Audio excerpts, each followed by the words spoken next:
Hi guys, we're going to continue with our book Captain Nobody. We are on chapter 3. It's called In Which I Search for Somebody I'm Not.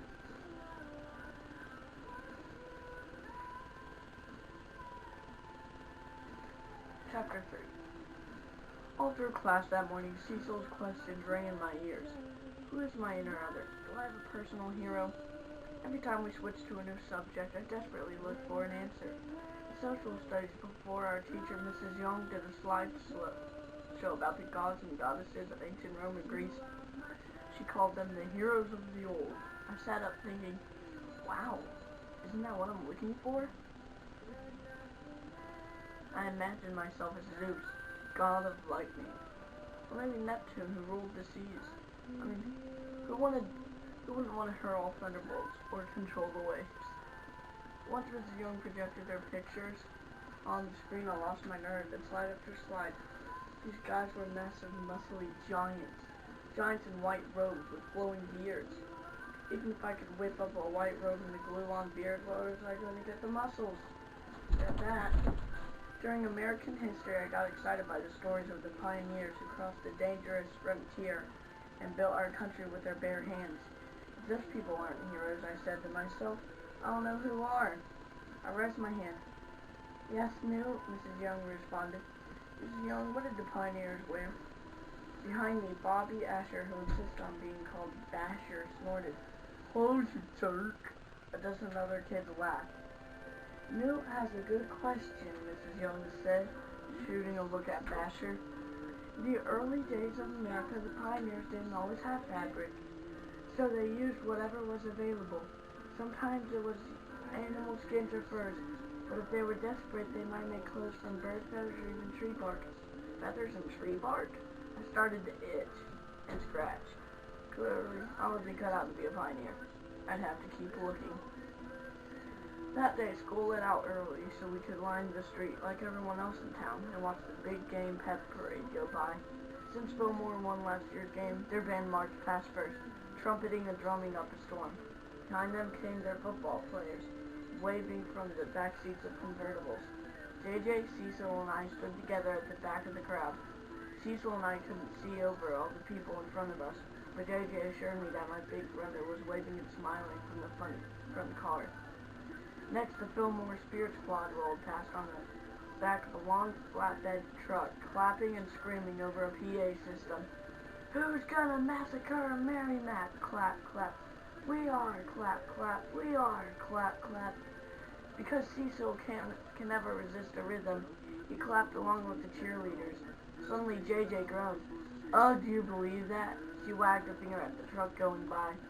I craned my neck to see what was upsetting her.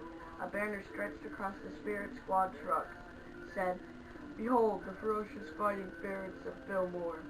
Why did they have to put an apostrophe in ferrets? JJ exploded. It's not possessive. It's plural. F-E-R-R-E-T, no apostrophe S. She shook her head in dismay. I wish they would ask me before they paint these mistakes 4 feet high. Hey, I said, are you guys coming to the game tonight? How can we? Cecil threw his hands in the air. My uncle tried getting tickets last week. They told him the big game has been sold out since August. And did you know, JJ said, that people are auctioning tickets online for like $400 a piece? Wow, I said. Besides, JJ continued, I have tons to do if I'm ever going to be ready for Halloween. Cecil's eyes widened. So, you know who you're gonna be? Maybe, JJ smiled mysteriously. Don't you? Are you kidding? Cecil scoffed, tapping the side of his head. I got the whole thing planned from head to foot. And Newt, how are you doing? Yeah, JJ asked excitedly. Did you make a decision? I looked at their expectant faces and shrugged. Oh, you know, I'm weighing a couple of possibilities. JJ nudged Cecil with her elbow. Bet you he's already got the whole thing drawn up in his secret sketchbook. Of course he has.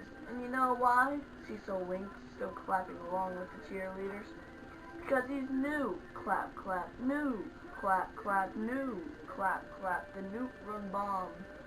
I smiled weakly as a bead of nervous sweat rolled from my right armpit to my waist. I raced home from school and pulled out a stack of my old secret superhero sketchbooks from my closet. I hoped I might find inspiration for one of the characters I had created over the years. But as every page flipped, that hope faded. For one thing, most of my heroes stretch and transform their bodies into fantastic shapes. Tommy Origami, for instance, can fold his body into a packet the size of a postage stamp. Who was I kidding? I can barely touch my toes. And even if I did dress up as one of my sketches, I'd have to explain who I was to everyone I met. After all, nobody but Cecil and JJ have even heard of Dwight, the mighty termite, who could chew his way through a wood wall in 10 seconds. Or what about Gasman, who can empty a shopping mall full of people just by... well, never mind. I went online and Googled Hero. First thing that came up was the headline, Hero saves stranger from sharks. Whoa! I clicked on the link. The story was about a lady who was taking a sightseeing tour in San Francisco Bay. She fell overboard into a school of sharks. Before they could eat her, though, another tourist, a guy who didn't even know her, jumped in the freezing water, punched one shark in the snout, poked another in the eye, and pulled the lady to safety. The man who saved her was interviewed, and when he asked if she considered himself a hero, he said, "Heck, I'm just the guy next door." Maybe that's the kind of hero I have inside, I thought. Not just a shapeshifter or a pioneer, but an everyday guy next door kind of hero. I was getting all excited about this idea until I scrolled down to a picture of the shark puncher. He turned out to be a skinny guy in blue jeans. His wet hair was plastered to his forehead. Dripping t-shirt read, "I heart ketchup." Uh-oh, I thought. If I wear that, how will people know I'm a hero?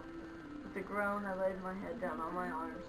I must have fallen asleep for a moment, because the next thing I knew, I was having a terrible dream in which I was trick-or-treating on my block. When a neighbor answered her door and asked, "Who are you supposed to be, little boy?" I looked down to see my costume, only to find that I was totally naked. I woke up panting like a racehorse. Downstairs, I heard Mom and Dad loading up their SUVs with supplies for the pre-game cookout. "No!" Mom yelled up. "Where did I put the plastic forks?" "You left them in the guest bathroom," I called down. "I'll get them." With a heavy heart, I turned off my computer and put my secret superhero sketchbooks back in the closet. My search for my inner other was going to have to wait. It was time for the big game. That ends Chapter 3, and Chapter 4 we will read tomorrow. Don't subscribe, don't have Facebook, but if you like, I'll totally appreciate that. Thank you. So just over and out. I'm Luke Skywalker.